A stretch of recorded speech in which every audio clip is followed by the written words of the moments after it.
What note should Washington be taking? Today, we're talking with Arikana Chihombori-Quao, the former ambassador of the African Union to the United States. Ambassador, it's such a pleasure to be with you again. I've always enjoyed our conversations and learned from them. And I'm going on here. How do you look at it? There is a serious problem for the West, for sure. I think the West did not see it coming. However, it was very naive of the Western nations to think that the exploitation of Africa was going to continue unabated forever. The West is definitely, if I may use four-letter word, not so kind, they may be pissing in their pants, because what's happening in Africa is indeed a revolution, and a revolution that's way past due.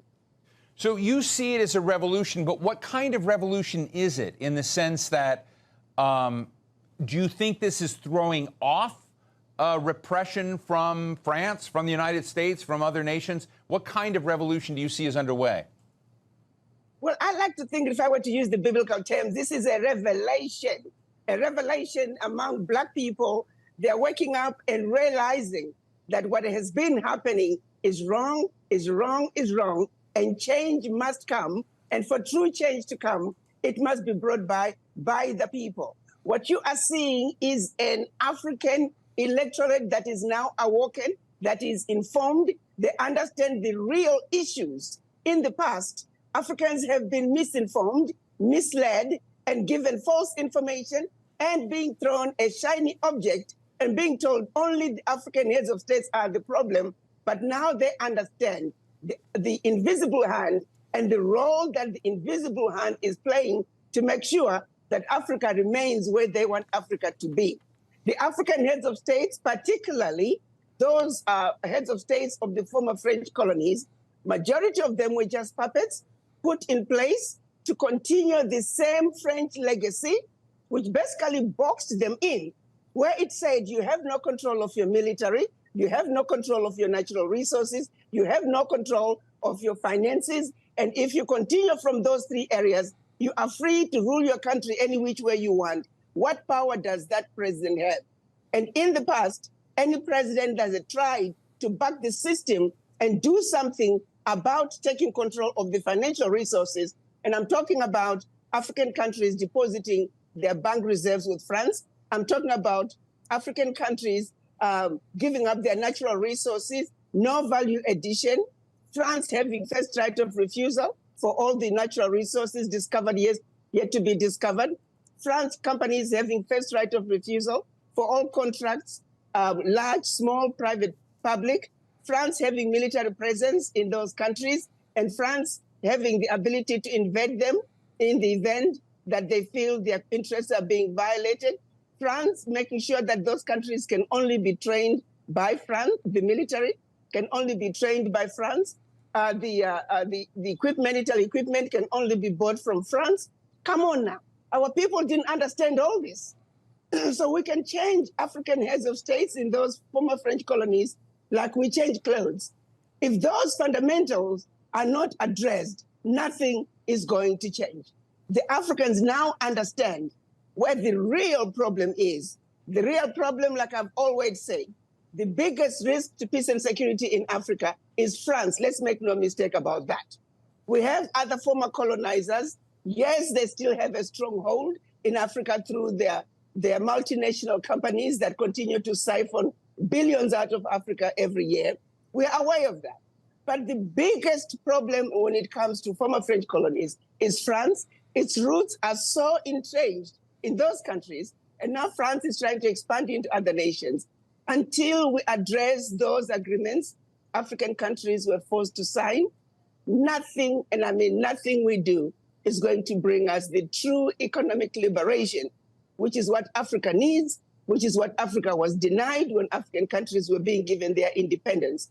We are now dealing with an African electorate that understand what is really going on in Africa. Well, let me ask you, Ambassador, let's take Niger for a moment. President Mohamed Bazoum is a popular president in the West. You know, the IMF liked him, the World Bank liked him. And what is going on that makes that revolution, that coup as we see it in Niger, a different story than we're seeing? talking about is the performance of what Nigerian minerals are doing to French education, to French healthcare, to French infrastructure. You tell me, why is it that 95% of Nigerian uranium is powering over 30% of France, while over 70% of Nigerians have no electricity? How is that okay? How is even President Bazoum proud of himself with that fact? There is no development in Niamey. I was in Niamey a few years ago when we had the AU summit. It was pitiful to see the level of underdevelopment that Niger has. There is no development in Niger. Let's make no mistake about it. Niger is the second poorest country in Africa, in the world, in fact. So how can President Bazoum be proud of himself? What development is he talking about? You're talking about developing France? There is no development in Niger, one of the poorest countries on earth. And of course, IMF would love them. World Bank would love them. France would love him because he is allowing the pilferage, the exploitation to continue. And that's why the people are rising up to say, if you can't stand up to the bullies and tell them that the exploitation can no longer continue, and look, French healthcare are funding French infrastructure. How is that okay, President Macron? Answer us. Africans in Niger, they want to know. So when you tell me that he is favored by the West, it makes sense. But he's definitely not favored by the people because there is no development. Let's be serious here. Let's stop pushing lies about what's happening. They know the exploitation is happening. It's happening in Niger. It's happening in Burkina Faso. It's happening in Mali. It's happening in every African country. Let's make no mistake about this. We're sick and tired of giving up our lunch to Western nations. African children, they need to eat too. African children need to go to school. African children need good healthcare systems. Behind all that abuse, we need to let the Western world know that there are millions of African children who are going hungry, millions of African children who are dying, millions of women, African women who are dying giving birth to another life, millions of African youth who are unemployed, all because the Western world is continuing with the agenda of exploitation, and exploitation of the African continent. That era is over. Well, and we're coming together as Africans and saying, enough is enough. This has got to stop. From a practical viewpoint, and I just want to challenge you for a minute, I think a lot of people in France who might say, hey, we've got to do something, we have an obligation to do something, see their resources as necessary. How do you get it right? Because if you go to no resources coming into these countries, is that okay? Or what would you advise those in the international development field to begin using as their North Star in how to get this equation right so that Africa can grow on its own terms, but that it's not necessarily cut off from the rest of the world? I think that's a very important question you're asking, Steve. We're not asking that the Western countries we should just cut them off. No. We're saying the parasitic relationship that these Western countries have with African countries has got to come to an end. We are simply saying we do not need aid, we need trade. They must come to Africa, treat us with respect, treat us as equals. You take, for example, Niger is selling its uranium to France for 80 cents a kilo, when the rest of the Western countries are buying the same uranium at $200, 200 euros per kilo. It is amazing. Over 99% of the value of their uranium is going to France and other Western nations. Value that should be coming to Niger. That is wrong. It is thievery of the highest order. We're simply saying, come to Africa and treat Africans fairly. Trade with the Africans fairly, just like you trade with other nations. And yes, sir, we need foreign direct investment. We need our Western allies, but our Western allies must understand Africans are humans too. Their needs are just as important as the needs of those citizens of the Western nations. Ambassador, we're talking a lot about France, in part because these coups and the changes in government are happening in all the countries that were part of the French colonial history in Africa and that whole story. but some of the other big players in the world may be complicit in some of this as well. And I'm interested in your thoughts on the United States and how it gets it right, on Russia, on China, all of which are major players chasing these same minerals and same assets in Africa. Are you worried that some of the patterns and habits of the past are going to just be reinvented and that exploitation continue with China, Russia, the United States, or do you see any of them doing it better than the others? I think now that they realize that they can no longer continue to exploit the African, I would advise all of them that this is again time, like I used in my last interview with you, that it's time for all of them to call for timeout if this was a basketball game. Now, I'm going to start with the United States. The United States is actually in a very interesting position when it comes to their relationship with France. France is like a wounded shark. France is like a wounded elephant. Like the going says, when you are swimming with the sharks, when one starts to bleed, you get out of the water. My advice to the United States would be, France is bleeding really, really badly. France is wounded really, really badly when it comes to its relationships with Africa. So I would advise the United States to get out of the water, distance yourself from France, because you do not want the negative sentiment, really bad sentiment that the Africans have about France to bleed over to you, the United States, who I still feel that they're in a very good position to take a leading role in their relationships and trade relationships with Africa. So to the United States, I say, France is bleeding, get out of the water. To the rest of the other nations, they've already picked up and realized on it. China, for example, China picked up on the mistakes that were being made by the Americans, the mistakes that were being made by the European nations, and China was coming into Africa realizing that, for example, when it comes to funding, European nations would talk and talk and talk about funding. They'll talk about building an airport. They'll talk about building a bridge. 10 years later, there is no bridge. There is no airport. It's still talk. All kinds of roadblocks and red tapes are put in order to access funding. So China decided we'll make it easy for African countries to access funding. So that's why you'll find a lot of infrastructure projects are being built by China, because they realize where the Americans, the Europeans, are dropping the ball, and they're coming in with a different strategy. And therefore, it has been easier for China to woo the Africans to their side, because they're doing things differently from what the Americans and the Europeans are doing. So to the United States, I say, look at the mistakes that France has made. Do something different. Revisit your American policy when it comes to Africa. And the United States still stands a very good position to win the Africans over, but this time, win them the right way.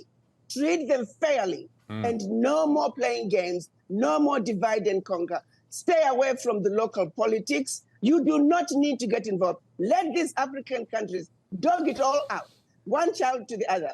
I like to say opposition parties, ruling parties, they are children of the same mother fighting for their breast milk. Let them fight for their mother's breast milk alone, without interference. So the U.S. is very good at interfering with electoral processes in Africa. That's a bad precedent, because sooner or later, everybody is figuring it out. Right. Then you become the enemy. So stop it. Stay out of local politics.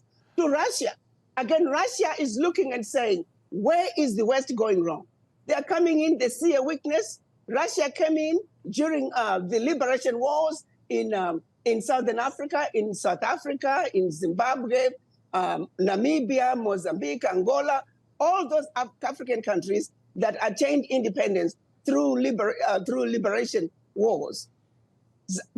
Russia and China came in and realized that the Western world were on the wrong side of the equation. So they came in to say, if we're going to go and win these people over, let's support their struggles, because truly, Russia came in to support these African nations when they really needed help. So you can't blame them. They found an opening, and they supported a cause that was just, that was right, that was needed. And therefore, you see that Russia is being accepted because of what they have done in the past, historically. So people are not going to forget the friends that came in when they were needed. Right. It's about looking at what's going on. But when it's all said and done, we're saying to the world, no more can you continue to exploit the Africans. Right. The Africans, we have gone through centuries of being stupid, of being ignorant, of being dumb, of allowing the world to just piss all over us. Well, that period is over. Africans are saying, we now know what is really going on. And if you truly want to be an African leader that's going to survive this revolution, you have to be an African leader that is anti-imperialism, an African leader that is anti-neocolonization, an African leader that's going to stand with the people in their pushback against the West, against the East, and anybody else that thinks they can come to Africa and exploit us. They can no longer walk all over us anymore. Ambassador, when you and I spoke in December 2022, it was a great show and a great discussion. And at that time, you said that America and the White House were not showing African leaders respect, that they did not share agendas, that this was continued policies of racism and neglect, etc. Do you feel like any progress has been made in America's orientation towards some of the issues you raised since last December? Well, Kamala Harris, it was quite interesting that with all the issues that were going on in Africa, for example, when she went to Zambia, mentioned Malawi, but spent a lot of time in Zambia trying to push an LGBTQ agenda, an agenda that Africans across the continent are saying, they would hang around women, they did their thing, nobody cared. We had women who lived with women, we called them spinsters, and nobody cared.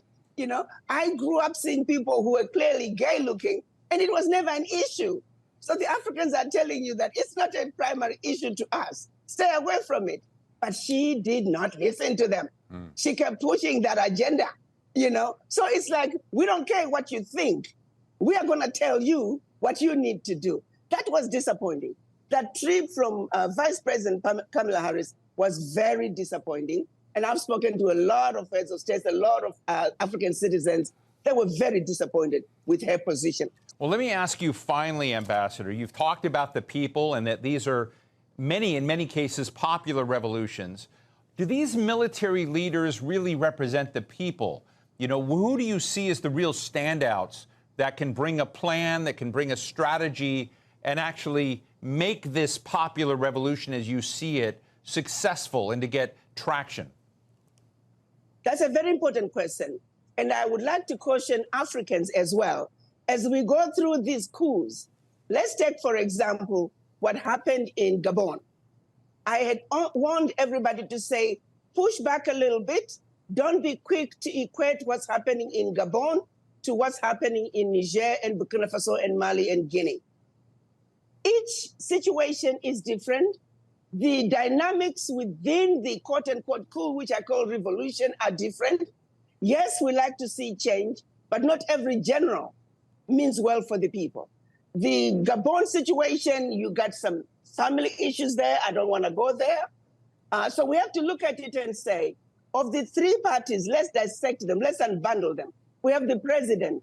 We have the wife with the president's wife as well. We got to take a look at her with a critical eye. Then we have the general himself, who is a family member. Then we have the sister to the deposed president, who is siding with the general. Then we have, of course, the opposition party, who now feels betrayed. So there's a different dynamic in the Gabon issue, the very Western. So we have to understand each situation very differently. But I would say, in my humble opinion, the sentiment coming out of Burkina Faso, out of Mali, out of Niger, that is the sentiment and the solidarity that we are looking for. Those who are clearly standing up and denouncing neocolonization, denouncing imperialism, demanding that exploitation of the continent can no longer continue. That is a common message that's coming out of those countries.